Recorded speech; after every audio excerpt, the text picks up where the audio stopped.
ब्राह्मण मंगैया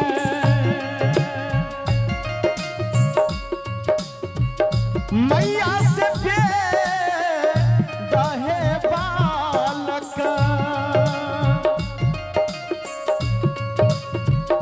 बालक विद्या मांगई है बालक बालक विद्या मांगई न है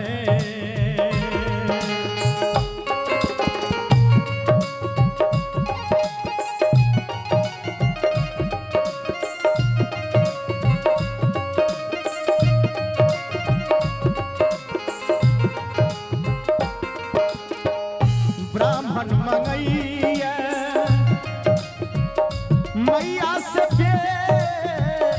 दहे मानव विद्या मांगबे करई न है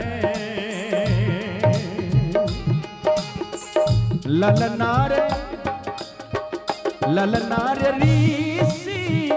करई मैया ललनार ऋषि करई मांगेश्वरता लहे साधु साधु भगति मांगई आहे या भी गेल माघ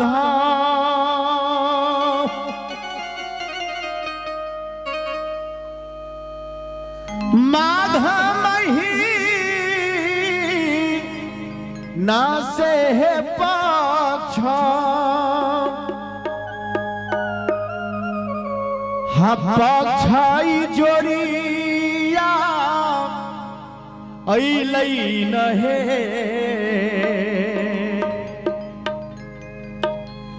ललनार पंच मी केर शुभ शुभदी ना से मैया सरस्वती मैया अलखीन है ललनार पंचा मी के शुभ नामा मैया सरस्वती जी है अलखीन मैया सरस्वती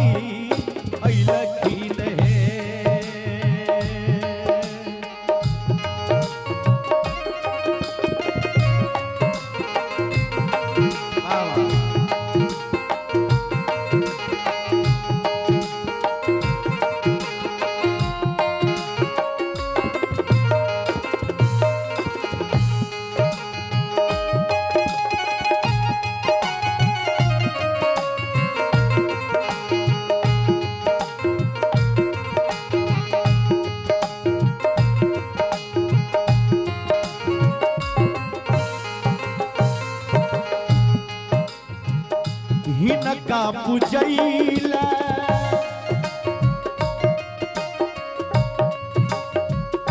ब्रह्मा जी अइला हिना है विष्णु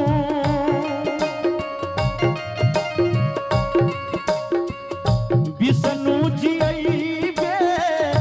कैलखिन है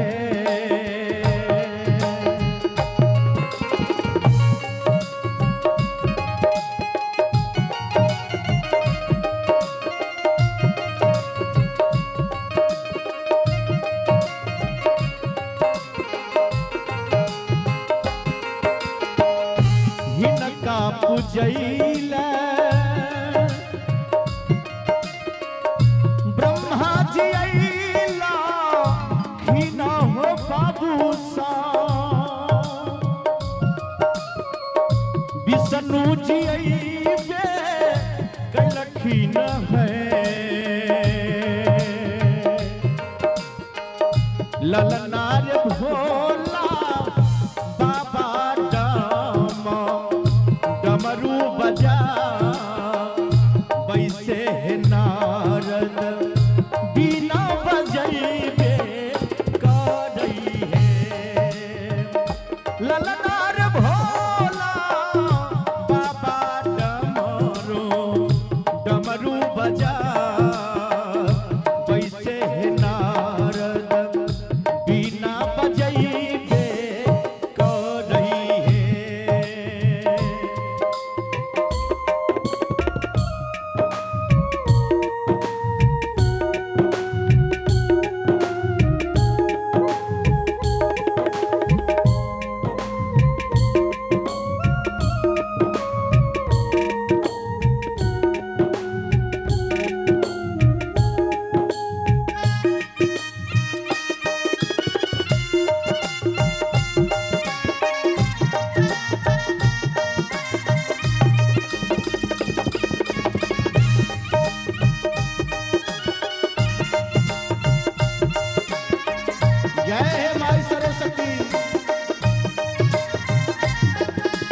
उमेश यादव जी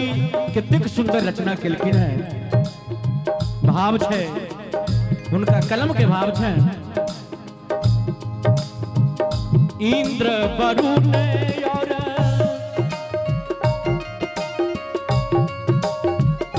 दिगंबर लहे कुबेरा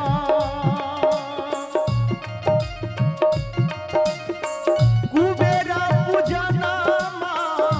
करई है जननी कुबेरा पूजना करई न है।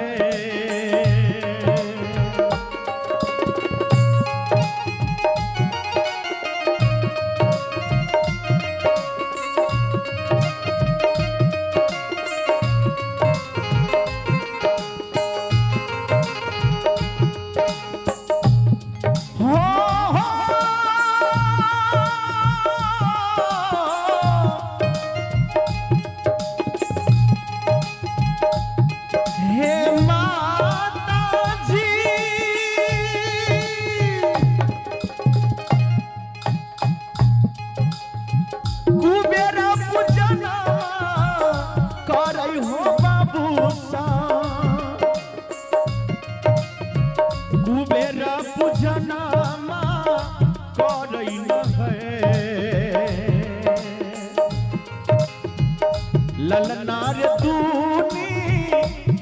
के जागी जागी गेलै भाग से भक्त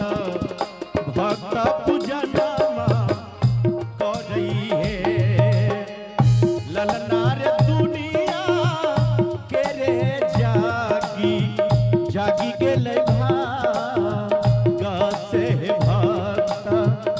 भक्त पूजनमा करई है।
ब्राह्मण मंगैया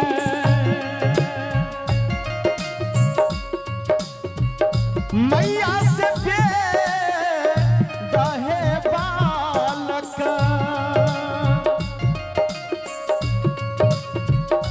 बालक विद्या मांगई है बालक बालक विद्या मांगई न है।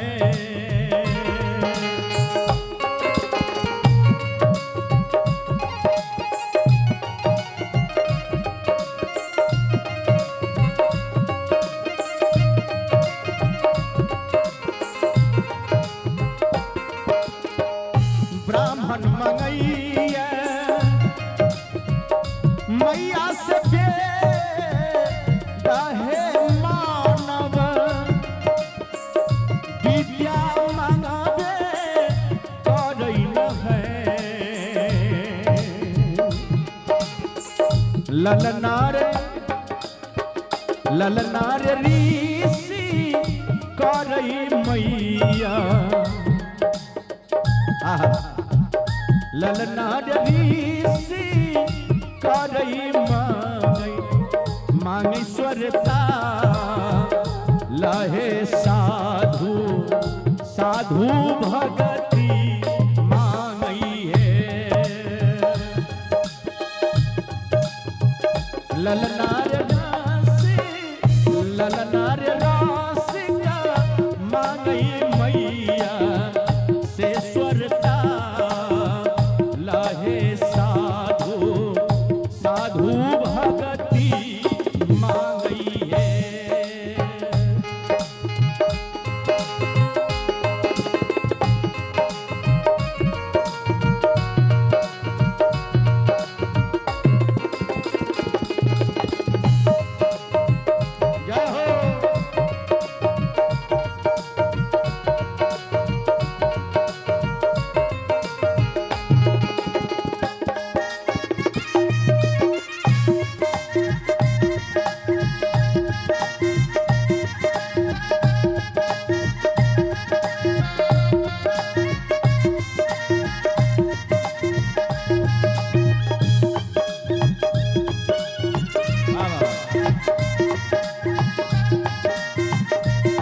अंत में बड़ा सुंदर कवि के भाव सोहर लिखैया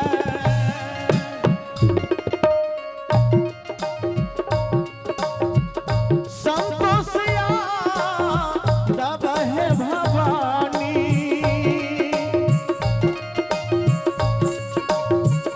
शंभु गाभी के सुनावई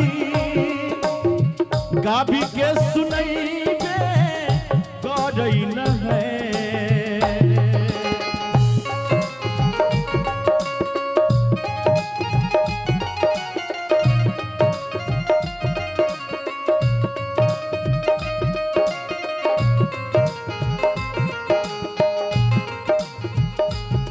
आहो राम जी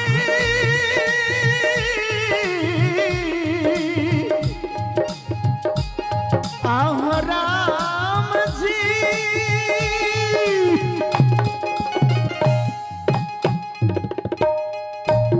गाभी के सुनैबे करई हो शंभु गाभी के सुनैबे करन हलल नर याद त करैया मैया से गोहार की माता रानी अइबे करथिन लल नर सौरभ करैया मैया से गोहार की मैया रानी अइबे करथिन लल नर भक्ता जान करे ये गोहार सरस्वती मैया अइबे करथिन मैया रानी अइबे करथिन मैया रानी अइबे करथिन मैया रानी अइबे करथिन ललना रे भक्त जाना करे ये पुकार से मैया रानी अइबे करथिन ललना रे सेवक करई ये पुकार सरस्वती मैया